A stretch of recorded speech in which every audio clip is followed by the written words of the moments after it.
There's about 100 different ways that your SBA loan can blow up, and it's likely that you're going to experience one or two or three of these issues by the time you actually close. The good news is that most of them can be resolved if you're working with the right type of SBA lender. Hey, I'm Ray Drew, an actual SBA lender, and in this video, I'm going to share the 5 most common reasons for an SBA loan to go sideways. I like to think of an SBA loan process in 3 parts. Part 1 is the pre-approval. Part 2 is underwriting. And if underwriting goes well, you're going to get a commitment letter. Great.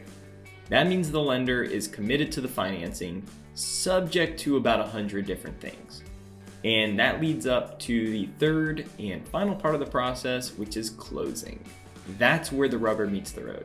We've now got to go and track down every last document, check every last box, and you, the borrower, are in charge of providing most of those items. So what if one of those 100 things don't fall into place? Well, that's the problem. The SBA isn't exactly the most forgiving agency. It's very much by the book, so if we don't cross every T and dot every I, your loan ain't closing. But don't freak out. I can't speak for others, but my closing rate on loans that have received a commitment letter is up in the high 90s. I have solutions for just about every one of these hurdles that we're about to discuss, but that's because I've closed hundreds of SBA transactions and I have a ton of experience. And what I've learned throughout the years is to be very proactive, and you should be too. And that starts by knowing where the bodies are buried. If there's gonna be an issue, better to weed it out early in the process. So without further ado, here are 5 common hurdles in the SBA closing process. Number 1, lease. If the business has a physical location, one of the items that you're going to need for closing is a copy of the lease. This is especially concerning in the case of a business acquisition. Assuming the seller doesn't own the real estate, your transaction is now dependent on a third-party landlord. You need the lease to be in the name of your business, which is usually a new entity because you're doing an asset purchase 9 times out of 10. And the lender is going to require that the lease have a term, which can include the renewal options, at least equal to the term of the SBA loan, which is typically 10 years on business acquisition. Now, 9 times out of 10, that's no problem. But the other time, the landlord just may not want to provide a lease that goes out to 10 years. So what do? Some lenders may just hold firm and the deal could just die right there. But a more experienced lender will ask questions like, is this the type of business where location matters, like a restaurant, for example?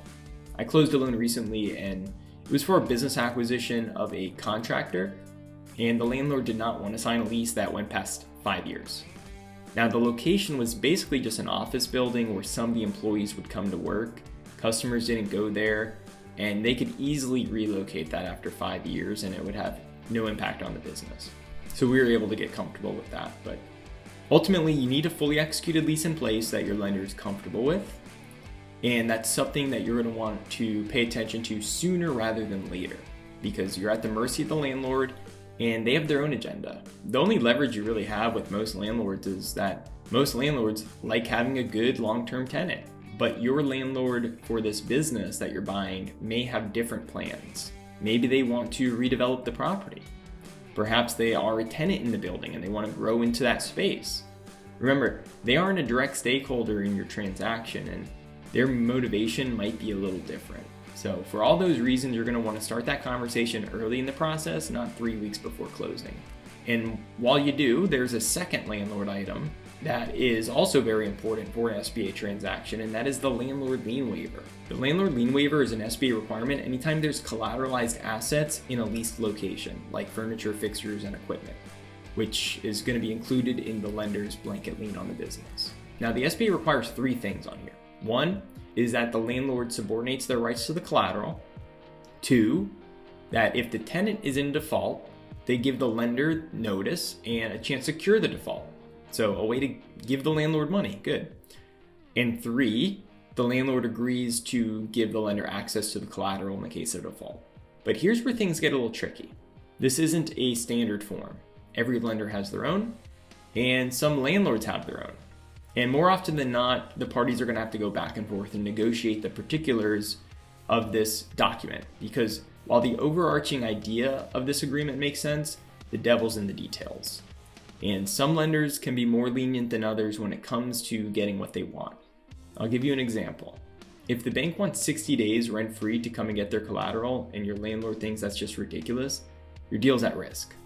I just had one where the landlord did not want to give us more than 15 days to come and get the collateral in the case of a default. That's a really short time frame, and we could have dug in our heels here and went back and forth for another week and pushed out the closing. But the assets had minimal value, so we applied some common sense and some prudent lending and came to an agreement. This is why choosing a lender with maximum flexibility is key. It's all about finding a way to get the deal done. Next on the list are lien searches. The lender's going to run searches on everyone, the buyer, the business, if there's real estate involved.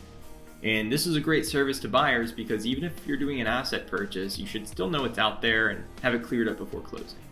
But what if it can't be? I had a lien show up on a seller that was on a debt that they had already paid off a while ago, but the lender never filed the lien termination, and that bank had since been acquired. So then when they try to call the bank, it's a very large bank that acquired them, and they're talking to someone who knows nothing about the original debt, and they're getting the runaround for weeks, and weeks turn into months, and it's a pain in the butt and guaranteed to piss off the seller.